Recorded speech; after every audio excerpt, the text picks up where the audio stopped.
Alhamdulillahi Rabbil Alamin. Wassalatu wassalam ala syarfil anbiya'i wal mursalin wa ala alihi wa sahbihi ajma'in. Subhanaka la ilma lana illa ma'alamtana innaka antal alimul hakim. La hawla wa la quwwata illa billahil aliyyil azim.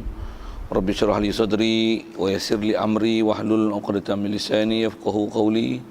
Allahumma iftah 'alaina bi futuhil 'arifin bik. اللهم اجعلنا من الذين يستمعون القول فيتبعون احسنه. اللهم علمنا مما جهلنا وانفعنا بما علمتنا وزدنا علما نافعا يا رب العالمين. قال الشيخ المصنف رحمه الله تعالى ونفعنا به بعلومه في الدارين آمين.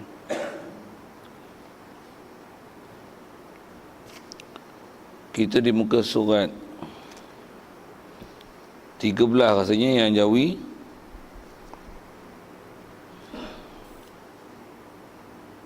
Itu masih dalam bab sifat yang keempat, mukhalafatuhu lil hawadis, sifat salbiah.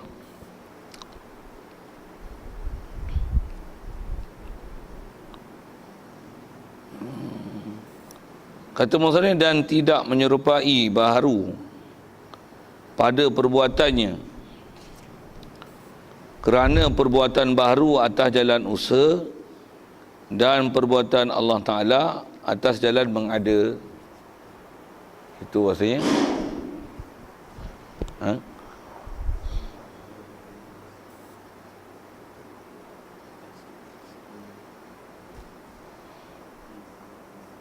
Yang keempat tu.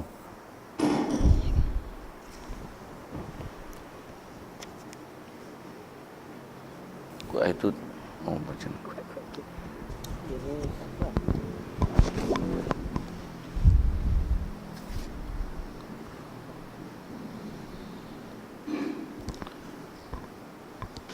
Yang keempatnya mukhalafatuhu lil hawadis, sifat salbiyah, artinya tidak menyerupai Allah Ta'ala dengan segala yang baharu walau satu jalan sekalipun, kerana baharu bertongkol, bertokor yang bertempat, dan zat Allah Ta'ala tak bertokor, tak bertempat, dan tidak menyerupai dengan baharu pada sifatnya, kerana sifat baharu adalah arad yang menumpang jirim, arad yang menumpang jirim, yang bertokor, yang bertongkol, dan sifat Allah bukan arad. Jadi hadirin sekalian, pertama sekali syukur, terima kasih kita ke Allah Ta'ala. Syukur kita nikmat hidup masih diberi, syukur kita dapat Islam, syukur kita Allah Ta'ala jadikan membenarkan semua ajaran Nabi kita Muhammad SAW. Dengan itu jadilah kita orang beriman, dijadikan kita pula masih dalam keadaan boleh taat, patuh pada perintah dia, meninggalkan larangannya. Syukur banyak-banyak nikmat yang besar Tuhan Ta'ala beri ke kita, yang tak semua orang dapat nikmat tu hadirin sekalian. Juga syukur kita kesihatan lapang masa diberi, juga diberikan kita keupayaan, kekuatan untuk boleh hadir menantikan solat Jumaat tengah hari ini, dan insya-Allah masa yang terluang sementara ni boleh kita isikan insya-Allah meneruskan bacaan kitab kita daripada kitab Fatih Faridah ni insya-Allah. Dan kita dalam masjid ni main niat iktikaf sama-sama. Kalau tak niat lagi, dapat niatnya saja aku iktikaf dalam masjid ni kerana Allah Ta'ala. Kata musannif yang keempatnya sifat mukhalafah lil hawadis, sifat salbiyah. Oleh kerana itu kita ada baca sikit hari itu tentang mukhalafah lil hawadis ni. Jadi dasarnya kita nak bicara tentang mukhalafah lil hawadis atas nama sifat salbiyah. Juga kita bicaralah dulu asal makna salbiyah adalah sifat yang menafikan perkara yang tak layak pada Allah Ta'ala. Terutama atas kita bicara mukhalafah ni, Allah Ta'ala menyalahi baharu. Maksudnya Allah Ta'ala tak sama sekali, takkan ada sama ciri-ciri persamaan, takkan sama sekali Allah Ta'ala dengan kita. Itu yang dia nak kata, huraian maksud mukhalafah tu dengan makna tidak menyerupai Allah Ta'ala dengan segala yang baharu.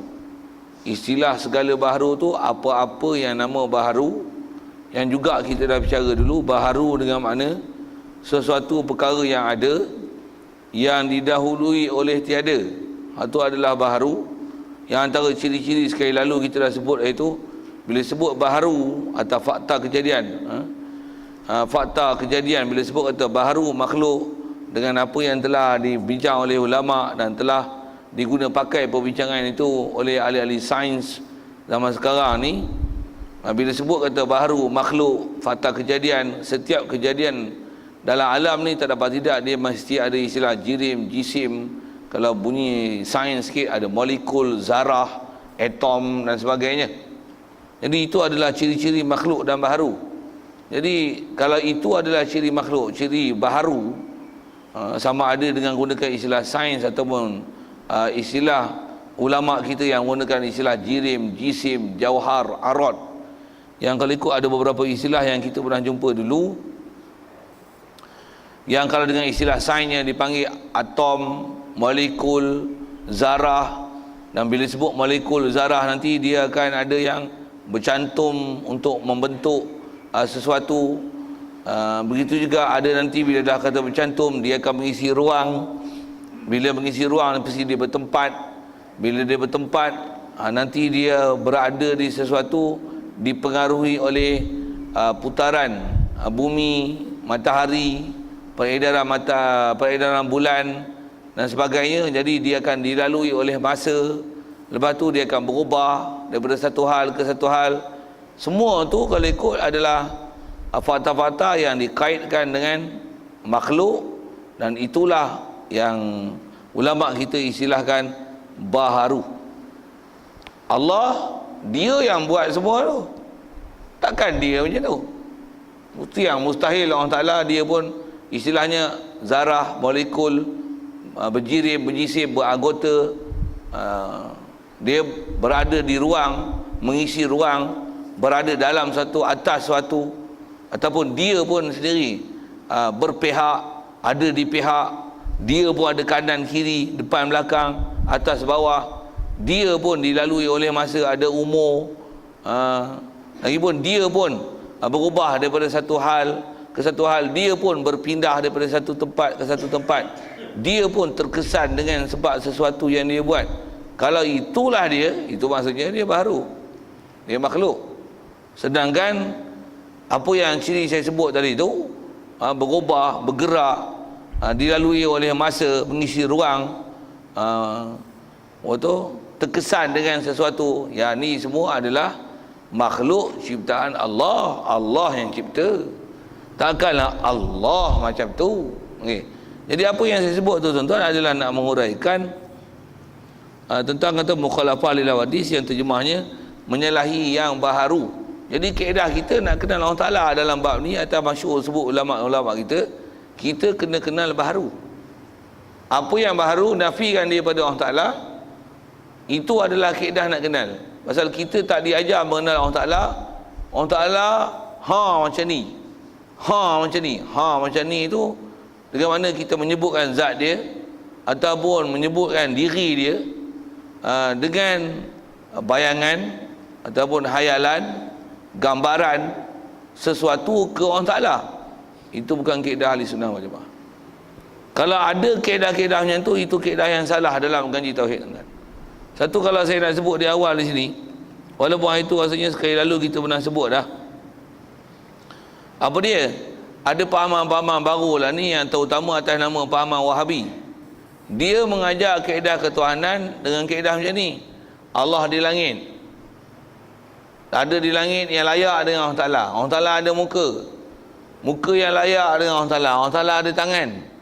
Tangan yang layak dengan Allah Ta'ala. Dia mengajar akidah macam tu. Jadi dia mengajar akidah bukan dengan cara kita.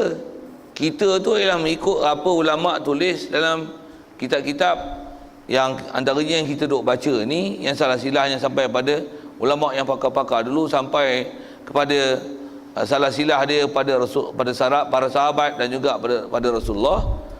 Tak mengajar mereka kenal Allah Ta'ala, khususnya nak mengajar kenal zat dengan kata Allah Ta'ala bermuka, muka yang layak, tangan yang layak, mata yang layak, kaki yang layak. Subhanallah. Itu adalah kaedah mengajar akidah yang salah. Kalau kita bandingkan dengan kaedah ulama ahli sunnah wal jamaah yang mengajar dengan kaedah yang diajar pada kita, macam mana kaedah ulama dulu. Zaman ni tuan-tuan, kalau ustaz yang contemporary punya, ramai yang mengajar kaedah itu, dan itulah kalau atas sebut ulama dulu, Itulah kaedah mengajar akidah cara Wahabi namanya. Walaupun bunyi nampak macam elok, Allah Ta'ala ada muka yang layak. Sikit kalau sebut gini, muka tu apa? Kan juzuk kan, anggota kan. Kaki tu apa? Ke anggota. Kaki yang layak, okey tak? Layakkah kaki ke Allah Ta'ala? Layakkah muka ke Allah Ta'ala? Layakkah sampai dia ada yang sebagainya kata gini, Allah Ta'ala sedang bersemayam di arasy.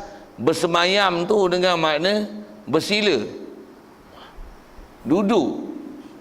Tapi duduk yang layak dengan Allah Ta'ala. Lah, passion apa ni? Kalau mengatakan Allah Ta'ala duduk, walaupun bahasanya duduk yang layak, mata yang layak, tangan yang layak, kaki yang layak. Jadi kalau dengan apa yang telah kita baca kaedah sekali lalu tadi, mengikut kaedah Ahlussunnah wal Jamaah, maksudnya dia telah menisbahkan Allah Ta'ala berjuzuk dan beranggota. Allah Ta'ala pun seolah-olah dia ada istilahnya, kalau saya sebut juzuk anggota tu dengan bahasa kampung ya, kalau dengan bahasa sains dia pun ada molekul zarah-zarah tertentu. Nanti takkan tak bercantum, takkan muka asin, tangan asin, kaki asin. Lepas tu itulah Allah Ta'ala, takkan itu mesti bercantum. Dan bila dah bercantum, maksudnya dia pun bersusun daripada sesuatu untuk membentuk sesuatu. Allah Ta'ala itu, walaupun bahasanya bercantum yang layak, awak kelakar itu. Jaga tuan-tuan, pahaman macam ni adalah pahaman Wahabi yang telah dibahas oleh ulama-ulama dulu. Ini adalah pahaman salah yang menyalahi akidah Ahlussunnah wal Jamaah. Yang zaman lah ni tuan-tuan, cara mereka yang menyampaikan akidah macam ni, kalau saya sebut macam ni tuan-tuan, nampak sangat batilnya apa yang dia mengajar. Tapi untuk dia orang make up nampak cantik tuan-tuan, dia orang ajar macam ni. Allah sendiri yang kata dia ada muka. Mana dia? Ayat Quran, surah Ar-Rahman, ayat sekian. Ayat tu seperti saya tak hafal nombor berapa. Allah Ta'ala sebut apa?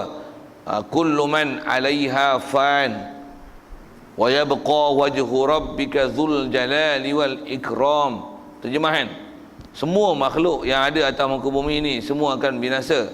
Wa yabqa wajhu rabbika, kekallah, yang kekal adalah muka Tuhan engkau. Lihat ayat Quran, Allah sendiri menyifatkan dia ada muka. Allah kata ada muka, kita pandai-pandai kata Allah Ta'ala tak ada muka. Nampak steady sikit tak? Kita tak pandai, kena dia bagi ayat Quran, nak lawan tak kerti, padahal salah. Baik, sikit nak sebut tak mana salah dia. Salah dia adalah salah kerana dia ambil ayat Quran itu dengan dia ambil faham telan mentah-mentah. Itu salah dia. Memang ayat Quran di atas kaedah yang telah disyarahkan oleh ulama Ahlussunnah wal Jamaah. Salahnya akidah yang nama Wahabi ini pasal apa? Pasal salah dia ayat Quran yang terjemahan dia muka, tangan, mata, dan ada dalam bab hadis ada sebut kaki Allah Ta'ala turun, Allah Ta'ala datang. Memang ada lafaz-lafaz tu dalam Quran dan ada sebahagiannya daripada hadis. Dia memahamkan semua ayat-ayat Quran ataupun hadis yang macam tu faham mentah-mentah. Tuan-tuan kena faham elok-elok ayat tu. Apa maksud faham mentah-mentah? Maksudnya faham directly. Bunyi orang putih pula. Apa makna faham direct? Dia faham apa yang ada, itikad macam tu. Jadi kalau ayat Quran tadi sebut Ar-Rahman tu, sebut wajhu rabbika, muka Tuhan kau, dia faham macam ni? Allah Ta'ala dah dia kata ada di muka, dia ada muka, dia ada muka lah. Dia faham kering-kering gitu. Allah Ta'ala yang kata yadullah fawqa aydihim, tangan Allah Ta'ala atas tangan mereka. Allah Ta'ala kata dia ada tangan lah. Tu yang nama faham mentah-mentah tu. Wasna'il fulka bi'ayunina, buatlah kapal dengan mata-mata kami. Allah yang kata dia ada mata, dia kata ada mata lah. Tu kata faham mentah-mentah. Atas kaedah ulama Ahlussunnah wal Jamaah, membetulkan pahaman Wahabi ni. Dan memang dulu ulama kita dah syarah betul dah. Demo ni yang kacau dia cuba purak-peranda kan. Dari segi cuba tu satu hal, tapi mereka ni ialah termasuk dalam golongan orang yang tak mengaji ilmu dengan mengikut salah-salah ilmu dengan cara betul. Lepas tu kaji Quran sendiri dengan tak mengikut prosedur pembelajaran yang betul daripada para ulama. Lepas tu syarah Al-Quran sendiri. Itu yang jadinya. Satu, dia mau jadi salah kan. Pasal dia orang ni kalau ikut salah-silah ilmu betul, dapat pelajaran betul, dia orang takkan syarah salahnya. Salah tu pasal apa? Pasal dia proses sendiri, itu yang salah. Sedangkan ulama tak syarah macam tu. Satu, mengikut kaedah ulama ahli sunnah wal jamaah. Ayat-ayat yang terjemahan dia muka, tangan, mata, ada dalam hadis sebut kaki, dalam Quran ada sebut ja'a rabbuka wal malaku saffan saffa, Allah Taala datang. Ada dalam hadis sebut yanzilu rabbuna, turun, Allah Taala turun. Takkan Allah Taala pun berpindah ganda. Tapi kalau ikut Wahabi, dia kata Allah Taala turun yang layak, datang yang layak. Jadi sekali lagi saya nak sebut istilah yang mereka menafsirkan dan menghuraikan akidah daripada Quran hadis, ambil faham mentah-mentah directly daripada Al-Quran hadis. Itu salah dia. Baik, kita murni kan tengok dengan apa kaedah kita belajar ni mukhalafah lil hadis. Pasal prinsip ulama dia bagi sipir kat kita siap-siap dah. Allah Taala mesti menyalahi baharu. Atas kaedah ulama ahli sunnah wal jamaah, dia kata ayat-ayat macam tu dia tak boleh dipaham direct. Dia lah indirect. Apa maksud indirect? Istilah Arab dipanggil ayat-ayat tu bukan ayat hakiki. Dia lah ayat majazi. Dalam istilah ilmu tafsir dipanggil ayat mutasyabihat, bukan ayat muhkam. Itu istilah-istilah yang tuan-tuan tak dapat tidak kena dengar dan biasakan istilah tu. Pasal atas kaedah pembahasan ilmiah, itu istilah yang ulama kita gunakan untuk menghurai ayat tu. Sedikit kalau sebelum saya sebut dengan istilah Arab yang kata majaz, saya sebut dengan kata ayat mutasyabihat, kita faham dengan bahasa Melayu sikit. Dari segi perbandingan istilah kata faham direct dan indirect. Kalau saya kata macam ni, sembahyang mayat ni kumbang aja datang, bunga tak datang, tuan-tuan faham tak cakap saya? Saya tanya soalan gini nak, ayat saya tu ayat direct ke indirect? Nak tuan-tuan faham tak bahasa Melayu saya cakap? Tuan-tuan tak faham tu saya nak urai Al-Quran tadi, nanti tuan-tuan payah nak faham. Tuan-tuan jawab saya punya soalan tu dulu. Saya cakap tu direct ke indirect? Faham tak direct tak direct apa ni? Kena jegah lagi. Saya kata sembahyang Jumaat ni yang datang masjid ni kumbang je, bunga tak datang. Faham tak? Mana kumbang? Orang lelaki. Macam mana boleh faham lelaki? Kumbang. Tu di atas kata orang lelaki tu ialah kumbang. Tu soalannya direct ke indirect? Kalau direct, tuan-tuan tahu apa maksudnya? Kumbang lah datang sembahyang. Kumbang mana? Kumbang yang boleh datang sembahyang. Okey tak? Bodoh faham gitu. Itu faham direct namanya. Mana kumbang? Mana? Kumbang mesti kaki 6. Pasal serangga. Dia dalam kategori serangga. Mana kumbang? Kumbang apa? Kumbang gabur kah? Kumbang tanduk kah? Kumbang ladybird kah? Mana kumbang? Mana? Bukan makna kumbang lah. Sebut kumbang, tapi kumbang tu adalah simbolik. Tu bahasa yang dipakai, simbolik untuk menunjukkan lelaki. Bunga tak main sama Jumaat. Bunga mana? Bunga kekwa, bunga kertas, bunga repulisia, bunga apa? Apa maksud bunga? Om perempuan. Tu soalan saya balik. Direct ke indirect namanya tu? Itulah indirect. Kalau faham direct macam mana? Bunga memang tak datang sembahyang. Bunga mana? Bunga yang tak boleh datang sembahyang lah. Itu faham direct, faham mentah-mentah. Padahal bahasa tu bukan bahasa hakiki. Bahasa macam itulah dipanggil bahasa majazi. Kalau disebut Quran tadi dipanggil bahasa mutasyabihat. Kalau bahasa Inggeris sikit, hal tu dipanggil simbolik. Sagi katalah kita dengar khutbah. Khutbah kita dibaca seekor singa sedang membaca khutbah di atas mimbar. Lebat bulu tegak. Okey tak macam tu? Singa yang layak boleh membaca khutbah. Okey tak? Bukan. Mesti bukan makna singa. Mesti bukan makna singa. Mesti kalau sebut singa tu ada pasalnya. Pasal apa? Pasal garang. Itu ayat direct ke indirect? Jawab. Indirect. Bagus, pandai lah tu. Pandai. Indirect lah tu. Untuk apa makna singa? Khotib yang garang. Apa makna kumbang? Orang lelaki. Apa makna bunga? Orang perempuan. Baik, apa makna muka? Kalau direct ke orang Ta'ala makna muka, walaupun kata muka yang layak, maksudnya masih memahamkan juzuk dan anggota. Macam mana memahamkan singa yang layak untuk baca khutbah? Bodoh. Bukan singa yang layak baca khutbah. Disebut singa, bukan makna singa. Memang membaca khutbah, tapi bukan singa. Disebut singa, tapi maksud singa ialah khotib yang garang. Kekalah muka orang Ta'ala. Sebut muka, bukan makna muka. Yang tu yang ulama ahli sunnah wal jamaah kita, antaranya dia kata setidak-tidaknya mesti faham begini pada ayat Quran. Apa dia?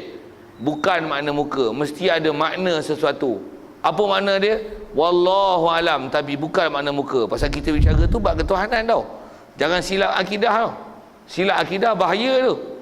Pasal silap akidah, walaupun dia kata Tuhan dia Allah, tapi dia faham salah, kafir. Pasal dia faham silap. Na'udzubillah. Setidak-tidaknya dia kena kata macam ni. Memanglah tu ayat Quran, memang sebut muka, sebut tangan, sebut mata. Ada dalam hadis sebut kaki. Tuhan datang, Tuhan turun. Setidaknya mesti macam ni. Bukan makna muka, bukan makna tangan, bukan makna mata, bukan makna kaki. Itu yang ulama kita ajar dengan makna bukan. Bukan. Tidak. Nafi kan sifat makhluk tu ke Allah Ta'ala. Tak mana? Berjuzuk dan beranggota. Nafi kan tu daripada Allah Ta'ala. Untuk apa makna dia? Setidak-tidaknya kata macam ni. Wallahu alam, tapi bukan makna muka, bukan makna tangan. Macam mana sebut tadi, apa makna kumbang, apa makna bunga? Orang yang cerdik dia akan kata macam ni. Mesti bukan makna bunga, bukan makna kumbang, bukan makna singa. Mesti ada makna sesuatu di situ. Makna apa? Entahlah, aku tak tahu. Aku bukan orang Melayu, aku orang Bangla. Boleh gitu. Tapi kita tahulah ini bukan mana punya, ini bukan bunga, bukan kumbang, bukan singa punya. Tapi kita orang bukan orang Melayu, kita tak tahu lah ini bahasa. Tapi kita tahu lah ini bukan itu, macam maksudlah. Best. Faham? Cerdik. Sekurang-kurang macam tu. Paling bagus macam mana? Muka dengan mana zat. Tangan dengan mana kuasa. Memang macam tu. Pasal jangan kata bahasa Arab, bahasa kita pun menggunakan simbolik macam tu untuk menunjukkan makna yang macam tu. Macam kita lah, kadang-kadang kawan-kawan kita gunakan bahasa-bahasa simbolik macam tu. Jadi asal saya nak sebut tu adalah ke ayat Quran yang kalau saya sikit sebut tu adalah ke Wahabi tadi. Yang Wahabi memang dia mengajar akidah macam tu. Itu yang saya kata tadi, kalau diterus ajar direct kita nampak bodoh dia. Tapi semuanya dilapik dengan ayat Quran. Kita pula tak pandai belajar dengan ilmu tafsir. Kita pula tak bisa dengar istilah simbolik, majaz, tak bisa dengar ayat mutasyabihat. Habis-habis kena kencing aja dengan orang akidah salah ni. Satu jaga tuan-tuan, zaman kita lah ni ialah zaman fitnah bab ilmu, khususnya bab akidah. Kita duk bicara ni, ya orang berhujah dengan hujah Al-Quran, tapi dia mensyarahkan Al-Quran dengan syarahan yang sesat. Antaranya kalau saya sebut tadi, itulah kaedah Wahabi lah. Apa dia? Digunakan ayat Quran, disebut ayat Quran, tapi syarahannya sesat. Di mana sesat dia? Dia memahamkan Al-Quran mentah-mentah directly daripada Quran. Itu salah dia. Okey. Jadi antara yang kalau kita sebut dengan prinsip makna salah tu, tak makna salah. Kerana salah dengan contoh-contoh saya beri, muka, tangan, mata, adalah hadis sebut kaki tu. Salah tu kerana memahamkan ada pada Allah Ta'ala, juzuk dan anggota. Itu salah. Dan dia kata salahnya itikad kepada Allah Ta'ala dengan sifat baharu ni walaupun satu jalan sekalipun, walaupun satu jalan saja. Jalan dah mana? Allah Ta'ala ada muka. Faham muka tu dengan mana? Juzuk dan anggota, walaupun just satu jalan.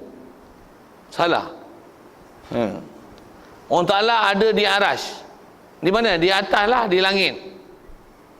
Ada yang layak, walaupun layak tu bunyi macam betul, tapi salah dari sudut tempat, mengambil manfaat daripada tempat yang dibuat. Ada di arash, ada di langit. Ke arash dan langit tu makhluk Allah, Allah yang buat.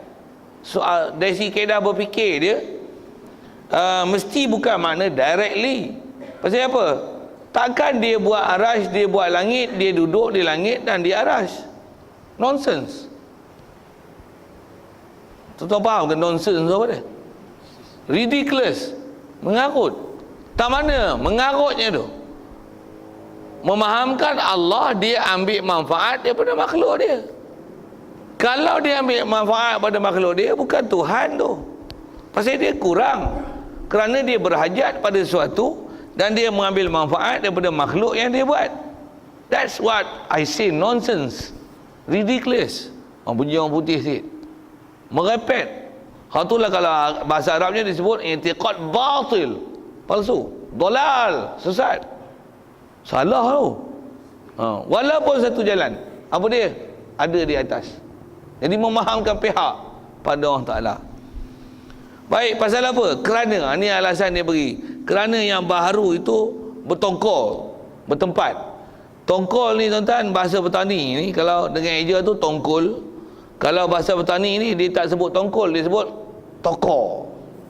Rasa kalau tuan-tuan duduk Kedah Hulu, campur orang Kedah Hulu, tuan-tuan perasan bahasa ni. Tapi kalau duduk Felda, sama-sama Felda pula orang Kedah, tuan-tuan tak perasan bahasa tokor tu. Perasan tak tokor ni? Kalau perasan bagus. Tuan-tuan faham tak tokor? Benda tu nampak, semalam ada orang nampak hatu tokor. Faham tak hatu tokor? Apa? Ketui nampak? Tu tongkoi. Kalau bahasa Kedah nampak tongkoi. Ejaan tongkol. Macam mana pun ni bahasa petani lah, bahasa kapung lah. Kalau kita panggil apa? Berketui. Tak mana berketui tu? Berjirim, berjisim. Dia maksudnya ada ketuinya, ada bendanya. Pula tu dah bila kata ada ketui, ada benda, tokoi, mestilah dia mengisi ruang. Mesti berada di sesuatu. Sekurang-kurangnya dia mesti occupy space. Dia mengisi ruang sekadar saiz dia. Subhanallah. Allah Ta'ala bukan gitu. Baik, dan dia kata kalau memahamkan macam tu, memahamkan Allah Ta'ala dengan kata dia mengisi ruang dan bertokor gitu, dan zat Allah Ta'ala tidak bertokor, tak bertempat. Baik, selesai. Satu, kalau orang memahamkan Allah Ta'ala dengan istilah juzuk dan anggota dia, ada muka, ada tangan, walaupun ada bahasa lapik dah, muka yang layak, tangan yang layak, tapi masih memahamkan tangan ialah tangan, masih memahamkan muka ialah muka. Itu ialah akidah yang sesat, menyalahi ahli sunnah wal jamaah. Ada sekalian, setakat saya pernah baca yang buku-buku daripada Wahabi punya, memang Wahabi punya ni, yang dikarang oleh ulama-ulama mereka. Memang mereka dengan jelas yang menyebut bahawasanya dan mengiktikadkan memang Allah Ta'ala mempunyai anggota. Memang dia cakap gitu. Bahkan Allah Ta'ala tangan dia bukan saja satu, bahkan dia ada tangan kiri dan kanan. Pasal apa ambil pada ayat Quran? Dia dalil Quran, tuan-tuan. Tuan-tuan kalau tak belajar betul-betul, tuan-tuan tak erti nak jawab tu. Saya erti jawab. Pasal saya dah sebut tadi dengan istilah itu adalah simbolik, itu majaz. Ada guna ayat Quran. Tak mana? Ada ayat Quran bunyi macam ni. Was-samawatu matwiyatun biyaminih. Langit 7 lapis ni, semua ni matwiyatun, akan dilipat, akan digulung pada hari kiamat esok. Kiamat, jadi dengan mana hari kiamat, Allah Ta'ala gulung macam mana? Gulung biyaminihi. Apa maksud yaminihi? Yamin mana apa? Tuan-tuan tahu tak? Dengan tangan kanannya. Dah faham kanan? Jawab. Apa? Faham. Wahabinya faham macam ni. Dah ada kanan? Jawab. Mestilah ada kiri. Satu dia kata, takkanlah Allah Ta'ala satu tangan aja. Dah kanan. Dah kanan pihak, mestilah ada sebelah satu lagi. Pasal kanan, mesti lawannya kiri. Jadi dia kata memang diyakini Allah Ta'ala memang ada dua tangan. Dan kanan, tangan, dan tangan dia ialah kanan dan kiri. Pasal Allah